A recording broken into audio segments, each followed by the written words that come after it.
कुछ contract cancel होने की बात जाकर ये चुवैन को बताते हैं और ये चुवैन कॉल करता है जियांग कोंग को, जो कि जेफरी का इंतजार कर रहा होता है होटल में। तभी कोच जियांग कोंग को कहता है कि उसने कैसे उनसे बिना पूछे क्यू यिंग के साथ सेटलमेंट साइन कर लिया, क्योंकि उस चीज़ की वजह से काफ़ी ज़्यादा प्रॉब्लम हुई है। पर कोच उसे नहीं बताते हैं कॉन्ट्रैक्ट कैंसिल होने की बात और आज कैसे उन्होंने डायरेक्टर से इतनी लड़ाई की है जियांग कोंग के लिए। पर ये चुवैन सारी बातें बोल देता है कि मैनेजर जाओ ने आज कितना भड़काया है डायरेक्टर को, पर कोच की वजह से आज तुम बच गए, पर जल्द ही शायद तुम्हारा कॉन्ट्रैक्ट कैंसिल हो जाएगा। जियांग कोंग कोच को सॉरी बोलता है कि आज उसकी वजह से उनको इतनी प्रॉब्लम हुई और फिर हड़बड़ाहट में फ़ोन कट कर देता है, क्योंकि उसके सामने जेफरी आ गया होता है। वो उसके पास जाकर रिक्वेस्ट करता है कि अगर वो सबको सच्चाई बता देगा कि उसने उस पर हाथ नहीं उठाया था तो उसकी काफ़ी मदद होगी। पर जेफरी जैसे कि बहुत नफरत करता है जियांग कोंग से, वो साफ इनकार कर देता है उसकी हेल्प करने से। इतने में ही जियांग कोंग अपना दिमाग लड़ाता है और बोलता है क्या तुम चाहते हो सब लोग ये सोचे कि मैंने तुम्हें पीटा है, कि तुमने मेरे हाथों से मार खाई है। और बस फिर क्या था, जेफरी का ईगो हो जाता है हर्ट। तभी हम देखते हैं कि ये चुवैन भागा हुआ जियांग कोंग के पास आता है और बताता है कि जेफरी प्लेन लेके उड़ गया है कनाडा, तो अब वो कैसे तुम्हारी हेल्प करेगा और वो कैसे सबको बताएगा कि वैसा कुछ नहीं हुआ था जैसा वीडियो में दिखाया गया है। पर जियांग कोंग कहता है हमें अभी कॉन्फ्रेंस में जाना ज़रूरी है तो हम वहाँ चलते हैं। वो बहुत चिल एक्ट कर रहा होता है। ये चुवैन को समझ ही नहीं आता कि उसका कॉन्ट्रैक्ट कैंसिल होने वाला और उतना चिल बिहेव क्यों कर रहा है। वहीं दूसरी तरफ हम देखते हैं कि ये क्यू यिंग को इस कॉन्ट्रैक्ट कैंसिल होने के बारे में बताती है। क्यू यिंग को बुरा लग रहा होता है क्योंकि आज जियांग कोंग ने बिना एक पैसे लिए सिर्फ उसके करियर के लिए सेटलमेंट कर दिया था। क्यू यिंग बोलती है काश हम उसकी हेल्प कर पाते, क्यों ना मैं पूरा का पूरा वर्जन अपलोड कर दूं वीडियो का। पर यही कहती है तेरी वीडियो में है ही क्या, बस यही तो दिखाया है कि वो लोग लड़ाई कर रहे थे और इससे ज़्यादा कुछ भी नहीं है। ये दिखाया ही नहीं गया है कि वो दोनों अपने अपने रास्ते चले गए थे जब कोच ने आके उन्हें रोका था। तो तेरी पूरी वीडियो अपलोड करने से कुछ भी फर्क नहीं पड़ेगा। क्यों ये काफ़ी सैड होती है कि वो जियांग कोंग की इसमें हेल्प नहीं कर सकती। तभी ये एक औरत पे पॉइंट करके बोलती है देख इसके हाथ में फ़ोन दिख रहा है, इसका मतलब इसने भी सारी चीज़ें रिकॉर्ड की थी। अगर हमें ये औरत मिल जाएगी तो हम उससे वीडियो का पूरा वर्जन ले सकते हैं। पर कैसे? तभी ये कहती है कि देखिए टूरिस्ट बस दिख रही है जो कि चाइना में ही है। अगर हम पता लगा लें कि इस टूरिस्ट बस का और इस टूर का कौन लीडर था और उस लीडर में से ये लड़की कहाँ पे है, तो हम उसे वीडियो ले सकते हैं और जियांग कोंग की हेल्प कर सकते हैं। ये चीज़ें पता लगाती है, उसको पता चल जाता है कि वो लोग एयरपोर्ट में आने वाले हैं और वो इस बारे में क्यू यिंग को भी बताती है। क्यू यिंग और ये दोनों पहुंचते हैं एयरपोर्ट पे और इनका इंतज़ार कर रहे होते हैं। पर सुबह के 3 बज जाते हैं और उनका कहीं भी नामो निशान नहीं होता। ये को जाना पड़ता है क्योंकि जल्द ही इंटरव्यू शुरू होने वाला है, जहाँ पे मैनेजर जाओ अनाउंस करने वाले हैं कि जियांग कोंग का कॉन्ट्रैक्ट कैंसिल हो रहा है। पर क्यू यिंग वहाँ पर फिर भी रुकती है, वो इतनी थकी होती है फिर भी वहाँ पर वेट करती है।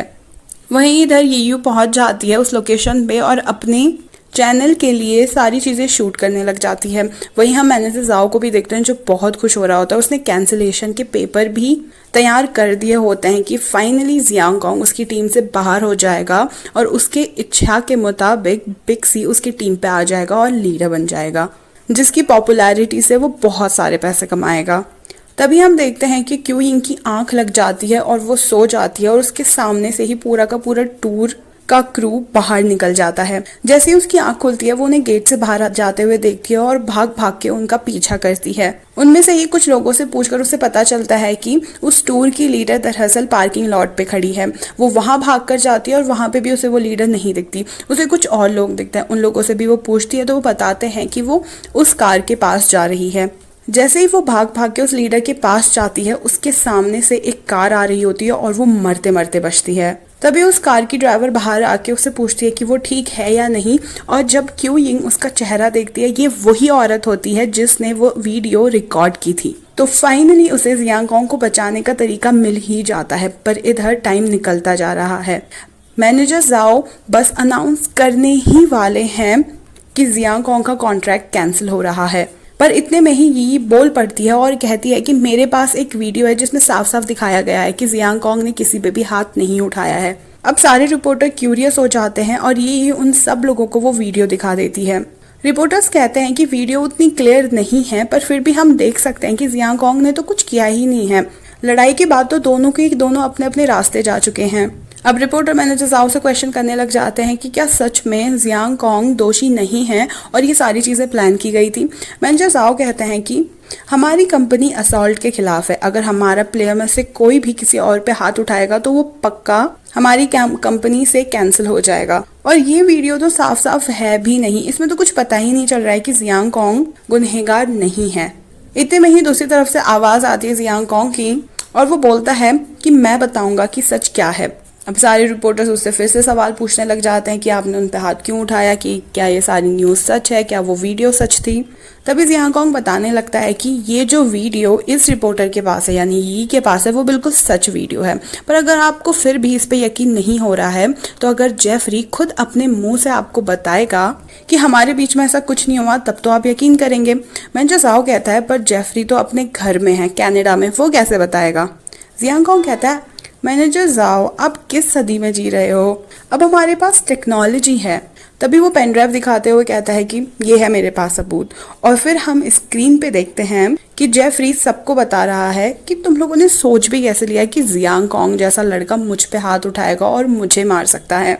जियांग कॉन्ग जब वापस कंपटीशन में आएगा मैं उसे बहुत बुरी तरह से हराऊंगा। ये सारी बातें झूठ है कि उसने मुझे मारा है। और यहाँ खुद जेफरी के मुंह से साबित हो जाता है कि जियांग कॉन्ग ने कुछ भी नहीं किया है। मैनेजर जाओ का मुंह तो देखने लायक होता है। सारे रिपोर्टर्स बोलने लग जाते हैं तो इसका मतलब आप पे झूठा इल्जाम लगा था और आपके और क्यूइंग के बीच में क्या रिश्ता है, उसने आखिर आपकी झूठी वीडियो अपलोड क्यों की। जियांग कॉन्ग तभी कहता है कि क्यूइंग ने वो वीडियो अपलोड नहीं की थी, मैं और क्यूइंग इस चीज में दोनों ही विक्टिम हैं। और साथ ही क्यूइंग केवल एक रिपोर्टर है और टॉक शो की होस्ट है, उससे ज़्यादा हमारे बीच में और कुछ भी नहीं है, कोई स्टोरी है ही नहीं बताने के लिए। और जिसने भी मुझे छोटा मोटा फंसाने की कोशिश की है उस पर हमारी कंपनी ज़रूर एक्शन लेगी, उसकी जांच होगी और उसको सज़ा भी ज़रूर मिलेगी।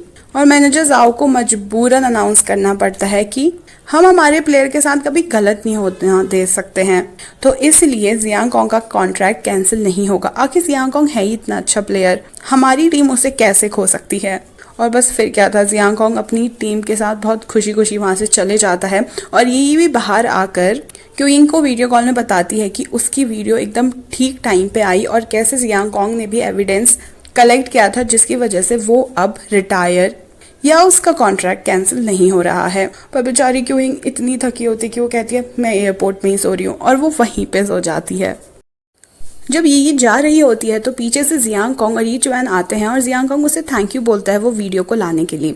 ये बताती है कि सारी चीज़ें क्यूइंग ने की है और कि वो उसकी वजह से एयरपोर्ट में रात भर रुकी है। अगर तुम उसे थैंक यू बोलना ही चाहते हो तो क्यूइंग से दूर रहो, उसका फ़ायदा उठाने की बिल्कुल भी मत सोचना क्योंकि तुम्हारी वजह से वो ऑलरेडी बहुत प्रॉब्लम में आ चुकी है। जियांग कॉन्ग कहता है कि कैसा होगा अगर मैं उसे कांटेक्ट करूं, ये साफ इनकार करती है। जियांग कॉन्ग कहता है कि क्या क्यूइंग भी वही सोचती है जैसा तुम सोचते हो कि मुझे उससे दूर रहना चाहिए। ये बोलती है हाँ वो मेरी दोस्त है, वो बिल्कुल मेरी तरह सोचते है, उसका पीछा करना बंद करो। और वहाँ से गुस्से में चली जाती है। पर जब वो जा रही होती है ये चुएन उसे देखकर काफ़ी स्माइल कर रहा होता है, जिससे जियांग कॉन्ग को समझ आ जाता है कि ये चुएन के मन में ये के लिए फीलिंग्स हैं। और यहाँ पे बेचारी क्यूइंग थकी हारी लेटी होती है। तभी ये नहाने के लिए जाती है, उसी वक्त क्यूइंग को जियांग कॉन्ग का मैसेज आता है और वो उसको अपने साथ डिनर पे चलने को कहता है। क्यूइंग भी उसका मैसेज देख के काफ़ी स्माइल करती है और वो झट से तैयार हो जाती है, पर वो यी को पता नहीं चलने देना चाहती। वो चुपचाप से अपने रूम पे जाके तैयार होने लगती है कि यी को दरवाजे के बाहर से आवाज़ें आती है कबर्ड खोलने की, बॉटल्स उतारने की। तो वो सोचती है कि अंदर चल क्या रहा है। जैसे ही वो दरवाज़ा खोल के देखती है क्यूइंग अपने लिए ड्रेस तैयार कर रही होती है। ये पूछते हैं कि तू ये क्या कर रही है। क्यूइंग कहती है अरे हमारे घर में इंस्टेंट नूडल्स खत्म हो गए ना, तो मैं वो लेने जा रही थी, जो फ्लेवर मुझे पसंद है ना वो घर पे नहीं है। ये पूछते हैं कि तूने पीछे क्या छुपा रखा है। जैसे ही वो ड्रेस देखती है वो कहती है तू ये पहन के नूडल्स लेने जा रही है, सच बता किसने तुझे डेट के लिए पूछा है, जियांग कॉन्ग ने। क्यूइंग मुंह बनाती है और ये समझ जाती है कि जियांग कॉन्ग ने इसको डेट के लिए पूछा है।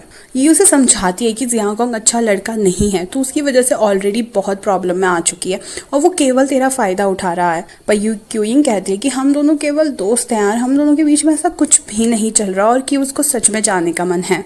तभी ये बोलती है तू ना ये ड्रेस पहन के मत जा, और उसको एक हुडी दे के बोलती है ये पहन कर जा।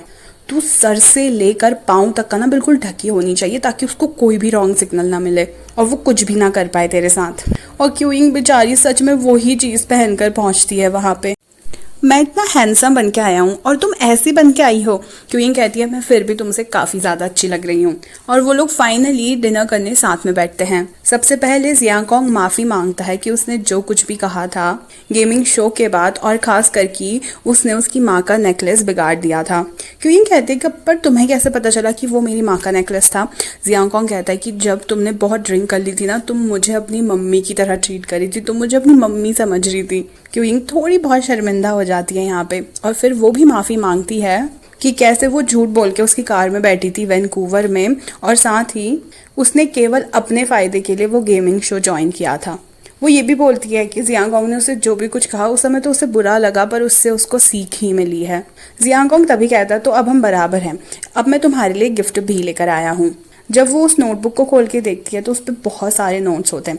जियांगकोंग ने बैठ के उसके लाइव स्ट्रीम्स देखे होते हैं और फिर उसमें से कमियां निकाली होती है कि कहाँ पे वो लैग कर रही है, और उसने पूरे पॉइंट्स बनाए होते हैं उसके लिए ताकि वो सीख सके। ये देखकर क्यूइंग काफी ज्यादा खुश हो जाती है। जियांगकोंग ये भी बताता है कि ये सारी चीज़ें होने के बाद अब उसकी कंपनी से भी सारी चीज़ें सॉल्व हो चुकी है, तो तुम्हारी जॉब दोबारा से वापस आ सकती है।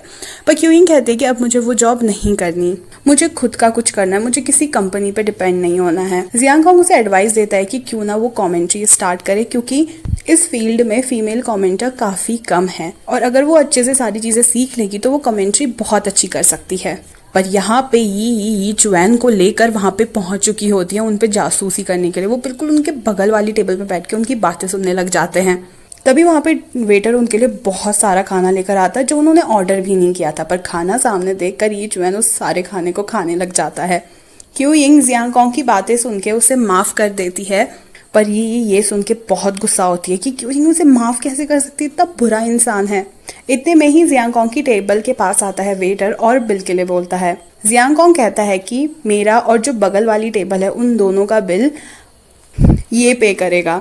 इसका मतलब जियांगकोंग को पहले से ही पता था कि ये चुएन और ये वहीं पे बैठे हैं। यही भी जब वहां से भाग रही होती है क्यूइंग उसे देख लेती है। क्यूइंग रंगे हाथों पकड़े जाने पे बहुत शर्मिंदा हो जाती है और क्यूइंग को कहती है चल बहुत ज्यादा लेट हो चुकी है, घर चल। जियांगकोंग भी उसको ताने मार के कहता है कि मिस यी, मैं आपकी दोस्त क्यूइंग को बिल्कुल सेफली वापस कर रहा हूँ जैसे कि वो यहाँ पर आई थी। सारे लोग तो चले जाते हैं पर बेचारे यी चुएन को दोनों टेबल का बिल भरना पड़ता है, जो कि काफी ज्यादा होता है। रास्ते में चलते वक्त ये उसको समझा रही होती कि जियांगकोंग बिल्कुल अच्छा नहीं है और तूने उसे माफ क्यों किया, वो बिल्कुल बेकार है। पर क्यूइंग उसकी बात सुन ही कहाँ रही होती है, वो अपने में ही स्माइल कर रही होती है। ये बोलती कहीं तुझे जियांगकोंग से प्यार तो नहीं हो गया। क्यूइंग कहती है नहीं, बस जो उसने बात कही थी वो मुझे अच्छी लगी, अब मुझे भी कमेंटर बनना है, बिल्कुल लुओ टिएन की तरह, जो कि क्यूइंग का आइडल कमेंटर होता है और जो पहले एक गेमर भी हुआ करता था गू फैन के ग्रुप में। ये उसको समझाते कि ज़रूरी नहीं है कि हर सपने जो हैं वो पूरे हो जाएं, पर क्यूइंग कहती है कि जब तक का मेरा सक्सेसफुल बनने का सपना पूरा नहीं होगा ना, तब तक का मैं बेचैन ही रहूंगी।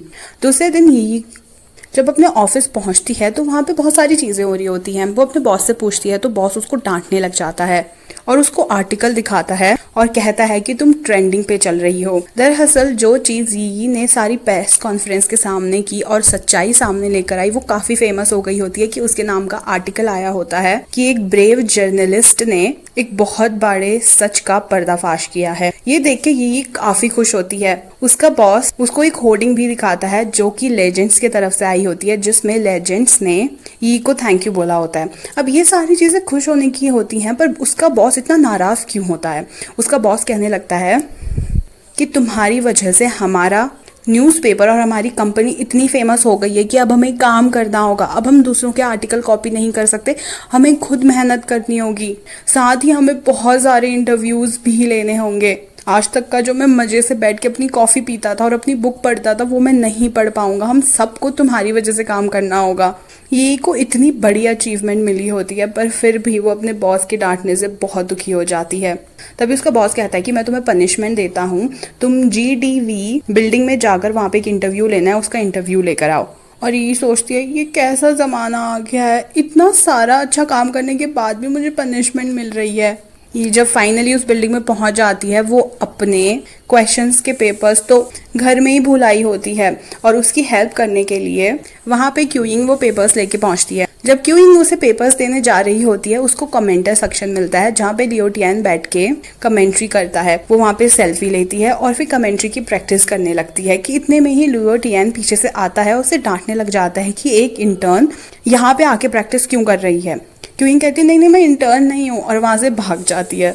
और यहाँ पे दूसरी तरफ मैनेजर जाओ डांट खा रहा होता है डायरेक्टर से कि इतने में ही वहाँ पे जियांग कॉन्ग आता है। डायरेक्टर उसे देखकर काफी खुश होता है और कहता है कि तुम समझ रहे हो ना कि कंपनी और मैनेजर और ये सारे स्कैंडल्स के बीच में बहुत सारी मिसअंडरस्टैंडिंग होती रहती है, तो इसीलिए मैनेजर जाओ तुमसे माफ़ी मांगना चाहते हैं। मैनेजर जाओ का बिल्कुल मन नहीं होता पर वो बोलता है आई एम सॉरी, ये सारी मेरी गलती है। और जियांग कॉन्ग कहता है अरे मैंने बहुत टाइम से ना अपने कान में हेडफोन पहना था ना, तो आप क्या कह रहे हो, मुझे कुछ भी सुनाई नहीं दे रहा, क्या आप थोड़ा जोर से दोबारा से बोल सकते हो आप क्या कह रहे थे। और मैनेजर जाओ एक स्माइल करते हुए कहते हैं आई एम सॉरी, ये सारी मेरी गलती थी। और जियांग कॉन्ग काफ़ी ज़्यादा खुश होता है उन्हें ऐसे माफ़ी मांगता देखकर। और यहीं पे इस पार्ट का एंड हो जाता है। अब क्या यहीं से ही जियांग कॉन्ग और क्यू यिंग की लव स्टोरी की स्टार्ट होती है या और भी कुछ ट्विस्ट आने बाकी हैं, ये पता चलेगा आपको नेक्स्ट पार्ट पे। तो उसके लिए प्लीज सब्सक्राइब कर लीजिए। Thank you so much for watching, bye bye.